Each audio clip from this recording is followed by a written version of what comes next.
গত কয়েকটা সিরিজে কিন্তু ঠিক বাংলাদেশ দলটাকে একটু অচেনা মনে হচ্ছে আমার কাছে। তাসকিন থাকলে যেটা হয় যে একটা লিডার থাকে, আমার কাছে মনে হয় সেটা একটু মিসিং। আর দল হিসেবে আমি জানি না, আমার কেন জানি মনে হচ্ছে আমরা নিজেদের উপর বিশ্বাসটা মানে একটু হারিয়ে ফেলেছি। বোর্ডে কি হচ্ছে না হচ্ছে সেটা কিন্তু ক্রিকেটারদের উপর প্রভাব ফেলাটা উচিত না। সবকিছু ঠিকঠাক মতো সবাই করার চেষ্টা করছে, কিন্তু পারফরমেন্সটা মাঠে হচ্ছে না। মানে কি মনে হচ্ছে দূর থেকে দেখে, আপনাদের একসময় কাছ থেকে দেখেছেন, এখন দূর থেকে দেখে মানে কোন জায়গায় সমস্যাটা আর কি, মানে কি হচ্ছে বাংলাদেশ টিমে? আহ, বাইরে থেকে আসলে বলাটা খুব মুশকিল। এখন তো আমি আর এত কাছে থাকি না। একটা পিরিয়ড অফ টাইম তো গিয়েছে আমাদের সময়টা, এখন একটা নতুন পিরিয়ড অফ টাইম শুরু হয়েছে। বাট গত কয়েকটা সিরিজে কিন্তু ঠিক বাংলাদেশ দলটাকে একটু অচেনা মনে হচ্ছে আমার কাছে। কোনো কিছু সিনক্রোনাইজেশনটা কেন জানি ঠিক মতো হচ্ছে না। আমরা বোলিংটা খুব ভালো করছিলাম। এবার দুটো সিরিজে কিন্তু বোলিংটা একদম ভালো হয়নি আমাদের। সে ফাস্ট বোলিংটা কিন্তু আমাদের অনেক ভালো হচ্ছিল, যদিও তাসকিনকে আমরা পাইনি, তাসকিনকে পাচ্ছি না। তারপরে যারা ছিলেন তারা ভালো। আমাদের যে ওই তাসকিন থাকলে যেটা হয় যে একটা লিডার থাকে পেস বোলিংয়ের, ও আমার কাছে মনে হয় সেটা একটু মিসিং। সেটা একটা আমাদের মনে হয় একটু একটু ভোগাচ্ছে। আর দল হিসেবে আমি জানি না, আমার কেন জানি মনে হচ্ছে আমরা নিজেদের উপর বিশ্বাসটা মানে একটু হারিয়ে ফেলেছি। আহ, আমাদের এই দলটাই কিন্তু আমাদের অনেক বড় বড় দলের সাথে কিন্তু আমরা জিতেছি রিসেন্ট পাস্ট। বাট এখন আমরা নন অ্যাসোসিয়েট কান্ট্রির সাথে খেলার জন্য সময়ও কিন্তু অতটা কনফিডেন্ট মনে হচ্ছে না নিজেদেরকে। আমার মানে কাছে বলছে এটা সবচেয়ে বড় সমস্যা যে আমরা not confident enough. I don't know what happens, আমি জানি না কেন হচ্ছে, বিকজ আমি এখন এত কাছে কাছে থাকি না দলের। বাট আত্মবিশ্বাসের বেশ অভাব দেখতে পাচ্ছি, এবং সিলি মিস্টেক করছে অনেক ইম্পর্টেন্ট টাইমে।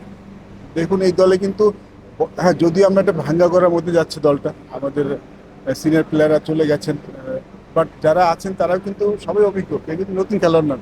এমন না যে আজকে খেলতে নেমেছেন। যারা খেলছেন এই দলে তারা কিন্তু সবাই ইন্টারন্যাশনাল ক্রিকেটে 4-5 বছর কিন্তু কাটিয়ে ফেলেছেন, তো তাদেরকে অনভিজ্ঞ বলা যাবে না। তো সেক্ষেত্রে আমার মনে হয় যে যেটা বললাম যে আত্মবিশ্বাসের অভাব খুব বেশি প্রকট মনে হচ্ছে। আর আমরা ঠিক আমাদের যেই পারফরমেন্স সেটা আমরা করতে পারছি না। প্লেয়ারদের ভাই, আপনি ক্রিকেটার ছিলেন, ক্যাপ্টেন ছিলেন, আপনি এই ব্যাপারটা সবচেয়ে ভালো বলতে পারবেন। বোর্ডে এখন যা চলছে বা গত কয়েক মাস ধরে যা চলছে, কোনো না কোনো ভাবে হয়তো বা বিতর্ক হচ্ছে, আলোচনা হচ্ছে, সমালোচনা হচ্ছে, কোনো ভাবে কি এটা কি আসলে ক্রিকেটারদের উপরে বা দলের উপরে কি প্রভাব পড়ে? পড়া একদমই উচিত নয়, একদমই উচিত নয়। কারণ দেখুন যারা মাঠে খেলেন দে আর অল প্রফেশনালস। আমি যখন মাঠে ক্রিকেট খেলছি আমি কিন্তু প্রফেশনাল।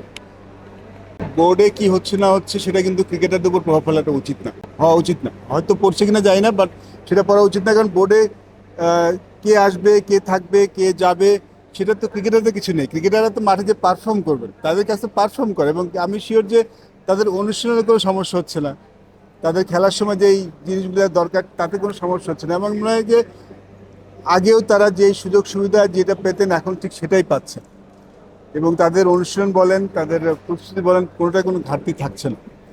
বোর্ডে যেটাই হোক না হোক, তা আমার মনে হয় না যে এটাতে কোনো প্রভাব পড়া উচিত। আমি বিশ্বাস করি যদি পড়ে থাকে সে দুঃখজনক, বাট প্রভাবটা একদমই পড়া উচিত। Because this guys are all are professionals, আমরা সবাই পেশাদার ক্রিকেটার, এবং পেশার দিক থেকে আমার মনে হয় না কারো কোনো সমস্যা হচ্ছে। পাশাপাশি একটা প্রশ্ন আমার দিক থেকে, সেটা হচ্ছে যে এই টি-20 ফরম্যাটে অ্যাটলিস্ট, অন্য ফরম্যাটে তো ডেফিনেটলি হতে পারে, কিন্তু টি-20 ফরম্যাটে যে ক্যাপ্টেন হবে তাকে হয়তো বা পারফর্মও করতে হবে, প্লাস তাকে একটা সাহসী সবসময় সিদ্ধান্ত নিতে হবে, ব্যাটিং বোলিং বোথ। কিন্তু লিটন নিজেই যেহেতু ফর্মে নাই, তো সেই কি মনে হচ্ছে সবসময়, সেক্ষেত্রে কি সেটা কি মানে লিটনের ক্যাপ্টেন হওয়ার কারণে কি বাংলাদেশের ম্যাচে বা পারফরমেন্সে প্রভাব পড়তে পারে কিনা? I hope not, because Liton মাত্র স্টার্ট করেছে। আমরা যখন লিটনকে ক্যাপ্টেন্সি দিয়েছি তখন কিন্তু আমরা সবাই বলেছি যে যেই ক্যাপ্টেন হবে অ্যাটলিস্ট তাকে লঙ্গার পিরিয়ড অফ টাইম দিয়ে দিতে হবে। শুরুতে সবাই শুরুতে একটু সমস্যা সবারই হতে পারে, এটা অস্বাভাবিক কিছু নয়। বাট আমরা যদি শুরুতেই জাজ করা শুরু করে থাকি তাহলে কিন্তু সমস্যা আমাদের বেশি হবে। বিকজ তাহলে যেই ক্যাপ্টেন আসবে তাকে যদি আমরা একটা দুই সিরিজে জাজ করে ফেলি তাহলে ক্যাপ্টেনের জন্য সমস্যা, দলের জন্য সমস্যা। So আমার মনে হয় লিটনকে নিয়ে যখন বাংলাদেশ শুরু করেছে, I think we need to give him some time. তারপরে আমরা এই সিদ্ধান্তটা, এই আলোচনাটা হয়তো 6 মাস পরে করতে পারি, হয়তো 1 বছর পরে করতে পারি। বাট এই মুহূর্তে I think he need some space. তাকে আমাদের স্পেস এবং সমর্থন দেওয়া উচিত। আসলে প্লেয়ারদের ভালোর জন্য বিসিবি একটা উদ্যোগ নিয়েছে যে ক্লোজ ডোর প্র্যাকটিস, মিডিয়াকে প্র্যাকটিস কভার করতে দেওয়া হয় না 15 মিনিটের বেশি। আপনারাও একটা সময় ছিলেন, আপনারাও খেলেছেন, আপনারাও বোর্ডে ছিলেন, বোর্ডে দায়িত্ব ছিলেন, তখনও মানে এই জিনিসটা ছিল বা গণমাধ্যমে একটা স্বাধীনতা ছিল, কিন্তু স্বাধীনতা বন্ধ করার পরও তো প্লেয়ারদের পারফরমেন্স আসছে না। মানে বলা হচ্ছে যে গণমাধ্যমের কারণে প্লেয়ারদের অনেক কিছু মানুষজন জেনে যাচ্ছে, কিন্তু যখন একজন ইন্টারন্যাশনাল ক্রিকেটার খেলতে যায় তখন তার ব্যাপারে অনেক অ্যানালাইসিস এমনিই হয়ে যায়।